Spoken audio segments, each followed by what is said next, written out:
Buenos días, soy el doctor Aldair Alberto Hernández Hernández y como parte de la asignatura de inocuidad alimentaria, el día de hoy haremos revisión del principio 3 del HACCP, que es establecer los límites críticos. Para empezar, pues quiero que veamos de nueva cuenta esta diapositiva. Ya en sesiones anteriores hemos establecido los prerequisitos del HACCP.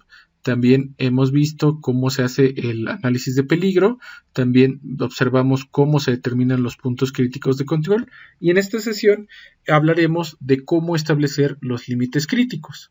Para ello hay que definir qué es un límite crítico. Estos son límites de procesamiento definidos que no se pueden exceder.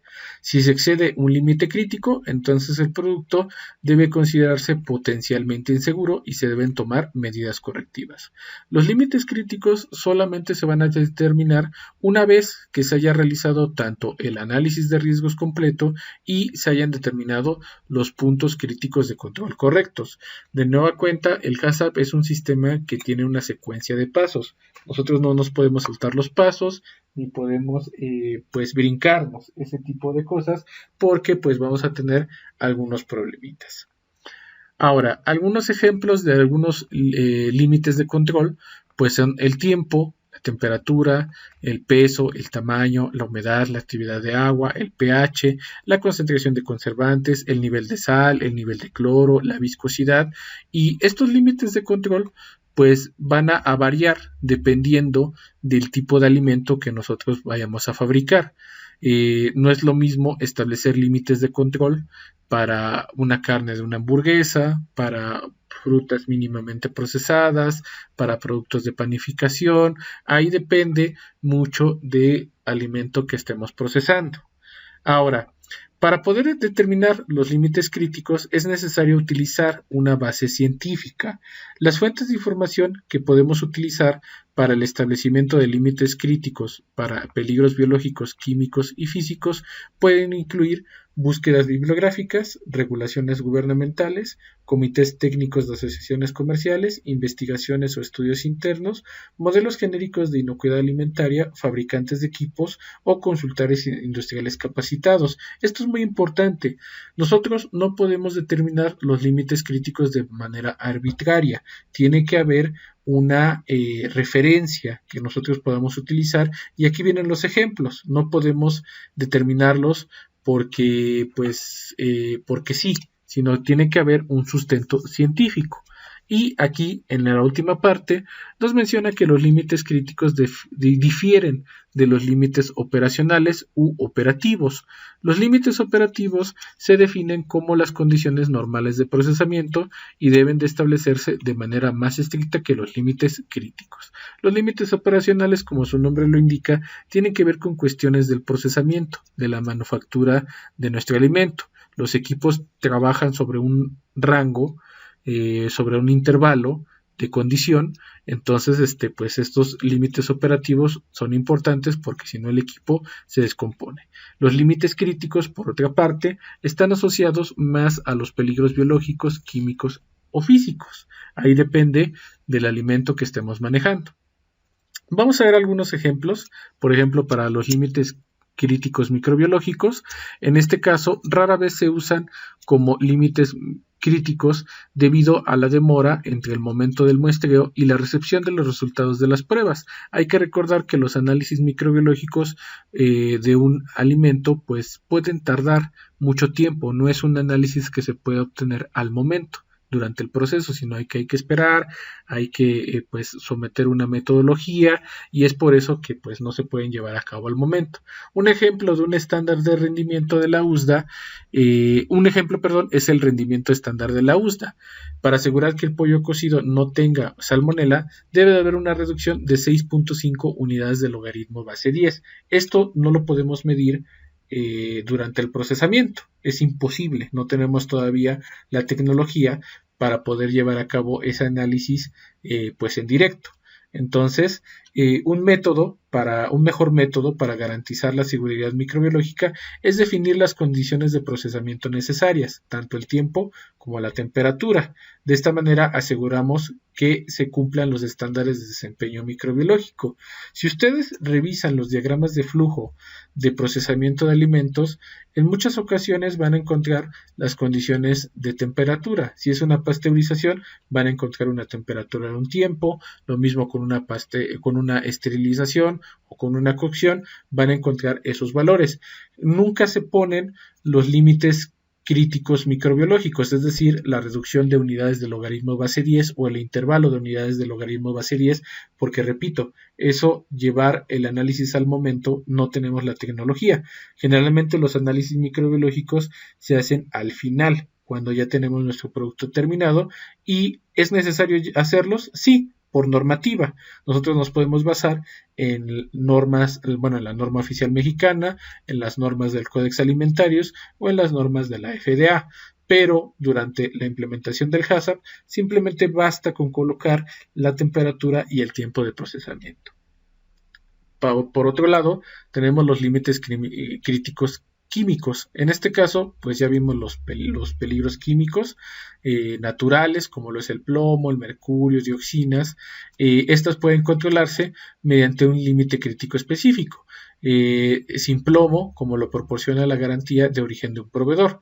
Si ustedes recuerdan la parte de descripción del producto, esta parte debe de estar detallada y debemos de incluir, pues generalmente se debe de incluir un proveedor certificado. En muchos casos no se puede hacer, por lo que hay que hacer análisis de producto terminado, pero en algunos otros casos, si la empresa cuenta con la infraestructura, pues sí, se pueden llevar a cabo esas garantías de origen de un proveedor. También tenemos otros peligros químicos potenciales, como son pesticidas, hormonas, antibióticos, conservantes, colorantes, vitaminas y nitratos, y estos se controlan de manera muy efectiva considerando las buenas prácticas agrícolas, buenas prácticas de manufactura o los prerequisitos. Es por eso que esas etapas previas que vimos anteriormente son importantes de definir y tienen que estar bien establecidas para que en este punto no tengamos problemas. De todas maneras, una vez que tengamos nuestro producto terminado, se suelen hacer análisis de antibióticos, análisis de pesticidas, y todo eso está regulado por la norma oficial mexicana, por el Códex Alimentarios o por la FDA. Esto es importante, a pesar de que no están incluidos en nuestro sistema HACCP, como el producto terminado debe de tener esos análisis por normativa. Dentro de los límites críticos físicos, estos son los más sencillos de aplicar. Un ejemplo pues son los equipos con imanes, detectores de metales, tamices y mallas, los cuales van a eliminar muchos peligros físicos. Para un imán, el límite crítico se puede describir como sin metales ferrosos peligrosos. Para un detector de metales, el límite crítico puede basarse solo en la capacidad del detector para encontrar material ferroso, no ferroso y de acero inoxidable. Para que quede esta parte más clara, vamos a revisar un ejemplo. Este ejemplo pues ya lo hemos manejado, que es el desarrollo de carne para hamburguesa. Este ejemplo pues va a tener algunas ligeras modificaciones para que ustedes puedan ver cómo quedarían establecidos los límites críticos.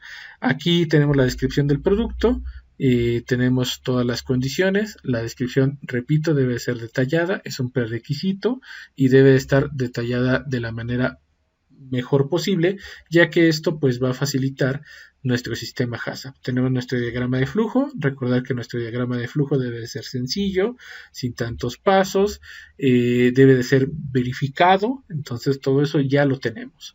Tenemos nuestra tabla HACCP. En esta tabla pues ya hemos identificado los peligros, ya identificamos los puntos críticos de control, y para este caso en particular tenemos dos puntos críticos de control. Uno es el pesaje y la molienda y el otro es almacenamiento. Una vez que detectemos esos puntos críticos de control, podemos establecer los límites críticos. Los límites críticos solamente van a aplicar a las etapas de proceso que son puntos críticos de control. No pueden ser aplicados a otras etapas que no lo sean. Entonces, si nosotros tenemos pocos puntos críticos de control, pues vamos a tener pocos límites.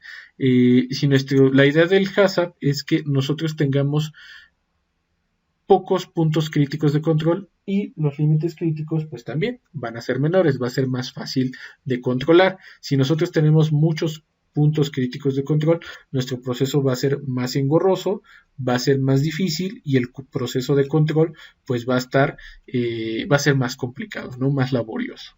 En este caso, el pesado y la molienda y el almacenamiento son puntos críticos de control, son peligros significativos. En el caso del pesado y la molienda tenemos un peligro significativo de orden físico. Recordemos que la carne puede presentar algunos huesos, algunas hojas del mismo equipo de la molienda. Entonces, aquí como límites críticos para cada medida preventiva es la ausencia de fragmento menor a 0.5 milímetros de tamaño. ¿Cómo se hace eso? Pues utilizando un detector de metales, por ejemplo. Podemos utilizar un detector de metales y de esta manera pues evitar la ausencia de esos fragmentos. En el caso del almacenamiento podemos tener peligros microbiológicos. En este caso, el límite crítico es establecer una temperatura menor a 18 grados centígrados. De esta manera garantizamos que si hay microorganismos no crezcan, se mantengan en ese orden y esta temperatura va a ser efectiva durante 3 meses. Recordemos que las bajas temperaturas son un método de conservación limitado, ya que pues conforme se desarrolla el tiempo pueden desarrollarse algunos psicrófilos, entonces ahí podemos tener algunos problemitas y es por eso que pues establecimos estos límites críticos. De nueva cuenta pues se hace una revisión de la literatura y de esta manera podemos establecer el mejor límite para nuestro producto durante la implementación del sistema HACCP. Muy bien, con esto terminamos esta sesión. Esta sesión fue muy rápido. Este punto es muy sencillo, sobre todo si nosotros hemos establecido los puntos críticos de control y realizado nuestro análisis de peligro de manera correcta, pues esta etapa va a ser más sencillita. Bueno, espero que no haya muchas dudas y pues nos vemos. Hasta luego.